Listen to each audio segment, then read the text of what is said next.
Hi guys, ಇವತ್ತು ನಾನು ತೊಗರಿಕಾಳು ಮತ್ತು ಎಣ್ಣೆ ಸೊಪ್ಪು ಹಾಕಿ ಉಪ್ಸಾರು ಮಾಡ್ತಾಯಿದ್ದೀನಿ. ಫಸ್ಟು ತೊಗರಿಕಾಳು ಮತ್ತು ಟೊಮೆಟೊ ಹಣ್ಣನ್ನು ಬೇಯಿಸ್ಕೊಂಡಿದ್ದೀನಿ. ಅದನ್ನೀಗ ಸಪ್ರೇಟಾಗಿ ಎತ್ತಿಟ್ಕೊತಾ ಇದ್ದೀನಿ. ನೋಡಿ, ಈಗ ಸೊಪ್ಪು ತುಂಬ್ತೀನಿ. ಎಣ್ಣೆ ಸೊಪ್ಪನ್ನ ತುಂಬ್ತೀನಿ. ಫಸ್ಟು ಅದಕ್ಕೆ ಸ್ವಲ್ಪ ಉಪ್ಪು ಹಾಕಿ ಬೇಯಿಸ್ಬೇಕು.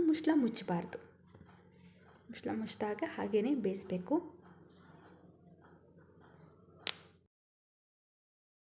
ನೆಕ್ಸ್ಟ್ ಈಗ ಉಪ್ಸಾರು ಖಾರ ಹಾಡ್ಕೊಳ್ಳೋಣ. ಅದಕ್ಕೆ ಒಂದು ಜಾರಿಗೆ ಹುಣಸೆಹಣ್ಣು, ಮೆಣಸಿನ್ಕಾಯಿ, ಬೆಳ್ಳುಳ್ಳಿ, ಸ್ವಲ್ಪ ಉಪ್ಪು, ಜೀರಿಗೆ, ಮೆಣಸು, ಕರಿಬೇವಿನ ಸೊಪ್ಪು ಹಾಗೆ ಉಪ್ಸಾರು ನಾವು ಬೇಯಿಸಿದ್ವಲ್ಲ, ಫಸ್ಟು ನೀರು ಉಪ್ಸಾರು ಸೊಪ್ಪೆಲ್ಲ ತುಂಬಿರ್ತೀವಲ್ಲ, ಆ ನೀರನ್ನು ಹಾಕಿ ಬಿಸಿ ನೀರನ್ನು ಹಾಕಿ ರುಬ್ಬಬೇಕು. ನೋಡಿ, ಈಗ ಖಾರನ ಸ್ವಲ್ಪ ನಾವು ಎತ್ತಿಟ್ಕೋತೀವಿ. ನೀವು ಬೇಕು ಅಂದರೆ ಎತ್ತಿಟ್ಕೋಬೋದು. ಇಲ್ಲಾಂದ್ರೆ ಅದಕ್ಕೇ ನಾವು ಬೇಯಿಸ್ಕೊಂಡಿದ್ದಂಥ ತೊಗರಿಕಾಳು ಮತ್ತು ಟೊಮೆಟೊ ಹಣ್ಣು, ಸ್ವಲ್ಪ ತೆಂಗಿನಕಾಯಿನ ಹಾಕಿ ಗ್ರೈಂಡ್ ಮಾಡ್ಕೋಬೇಕು.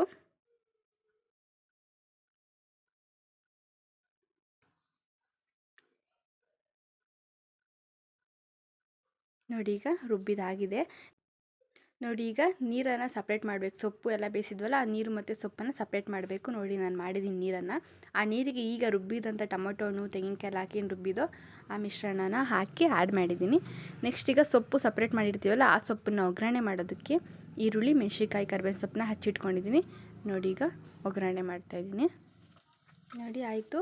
ಇಲ್ಲ, ಒಗ್ಗರಣೆ ಆದಮೇಲೆ ಸೊಪ್ಪನ್ನು ತುಂಬ್ತಾಯಿದ್ದೀನಿ ನಾನು. ಸೊಪ್ಪು ಮತ್ತು ಕಾಳು ಎರಡೂ ಅದು ಚೆನ್ನಾಗಿ ಫ್ರೈ ಆಗಬೇಕು. ಅಂದರೆ ಸೊಪ್ಪು ಮತ್ತು ಕಾಳಲ್ಲಿರ್ತಕ್ಕಂಥ ನೀರೆಲ್ಲನೂ ಚೆನ್ನಾಗಿ ಹೀರ್ಕೋಬೇಕದು.